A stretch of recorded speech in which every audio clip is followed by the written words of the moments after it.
అనుదినమన్న శ్రోతలకు మన ప్రభువును రక్షకుడై ఉన్న యేసుక్రీస్తు యొక్క సరిసాటి లేని మహా గొప్ప పరిశుద్ధమైన నామమునందు శుభములు. నేడు 2025 సంవత్సరము నవంబర్ మాసము 14వ తారీఖు శుక్రవారం నాటి ధ్యానాంశము పారిపోవును.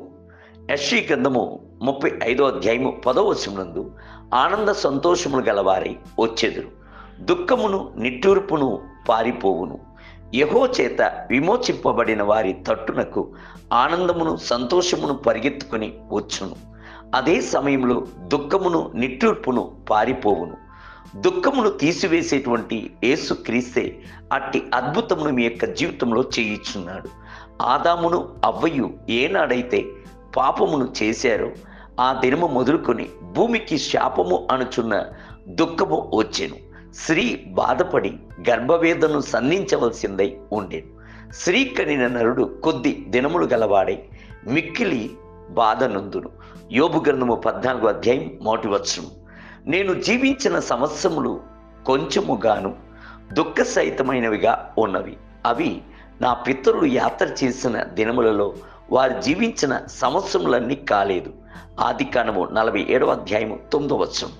సొలొమోనుకు విస్తారమైన జ్ఞానమును సంపదయు ఐశ్వర్యమును పేరు ప్రఖ్యాతులను ఉండినప్పటికీ కూడాను దుఃఖము ఆయన్ని కూడాను విడిచిపెట్టలేదు. సూర్యుని క్రింద జరుగుచున్న క్రియలన్నిటినీ నేను గమనించి చూచి తిని, అవి అన్నీయు వ్యర్థములే. అవి ఒకడు గాలికై ప్రయాసపడు బాధపడునట్లున్నవి అని ఆయన చెప్పాను. ప్రసంగి గ్రంథము 1వ అధ్యాయము 14వ వచనం. యేసుక్రీస్తు ఇట్టి దుఃఖం యొక్క వేదంలో నుండి మనలను విమోచించుటకు సంకల్పించుచున్నాడు. దాని కొరకే ఆయన ఇట్టి దుఃఖముతో నిండిన లోకములోనికి దిగివచ్చును. దుఃఖములో నుండి వేదంలో నుండి మనలను విమోచించుటకే తన యొక్క రక్తముని విమోచన క్రయధనముగా సమర్పించుకొనెను. బైబిల్ గ్రంథము సెలవిచ్చుచున్నది, వెండి బంగారముల వంటి క్షయ వస్తువుల చేత మీరు విమోచింపబడలేదు గాని అమూల్యమైన రక్తము చేత, అనగా నిర్దోషమును నిష్కలంకమునగు గొర్రెపిల్ల వంటి క్రీస్తు రక్తము చేత విమోచింపబడితిరని మీరెరుగుదురు కదా. పేతురు రాసిన మొదటి పత్రిక 1వ అధ్యాయము 18 మరియు 19 వచనములు. మనము దుఃఖించు వారి గుంపులో నిలబడక విమోచింపబడిన వారి గుంపులో నిలబడుచున్నాము. యెహోవా చేత విమోచించిన వారు ఆనందాల సంతోషముతో పాటలు పాడుచు తిరిగి సియోనుకు వచ్చెదరు అని బైబిల్ గ్రంథము చెప్పుచున్నది.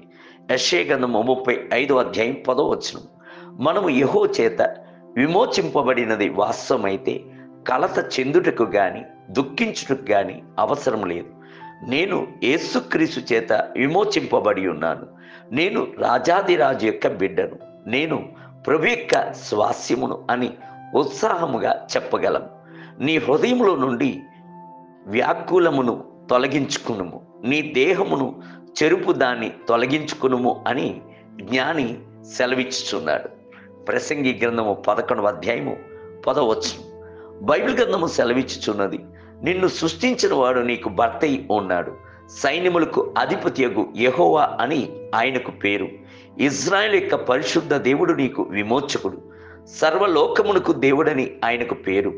విడువబడిన దుఃఖాక్రాంతురాలైన భార్యను పురుషుడు రప్పించున్నట్లును, తృణీకరింపబడిన యవ్వనపు భార్యను పురుషుడు రప్పించున్నట్లును యెహోవా నిన్ను పిలుచుచున్నాడు అని నీ దేవుడు ఈ మాట సెలవిచ్చుచున్నాడు. యెషయా గ్రంథము 54వ అధ్యాయము 5 మరియు 6 వచనములు. దేవుని బిడ్డలారా, పలు విధములైన దుఃఖములు మిమ్ములను ఇరికించుటకు ప్రయత్నించుచున్నప్పుడు మిమ్ములను విమోచించిన యేసును తేరి చూడుడి. ఆయనే మిమ్ములను ఓదార్చును, ఆదరించును, మీ పక్షముగా మాట్లాడును. నేటి ధ్యానమునకై ఆయన బాధ పెట్టినను తన కృపా సమృద్ధిని బట్టి జాలిపడును. ఆయన హృదయపూర్వకముగా నరులకు విచారమునైనను బాధనైనను కలుగచేయుడు. విలాప వాక్యములు 3వ అధ్యాయం 32 మరియు 33 వచనములు. నేటి వేద పట్టణము ఉదయము విలాప వాక్యములు 3, 4 మరియు 5 అధ్యాయములు. సాయంత్రం హెబ్రీయులకు రాసిన పత్రిక 10వ అధ్యాయము 19 మొదలుకొని 39 వచనములు. ప్రభు మిమ్ములను దీవించునుగాక. ఆమేన్.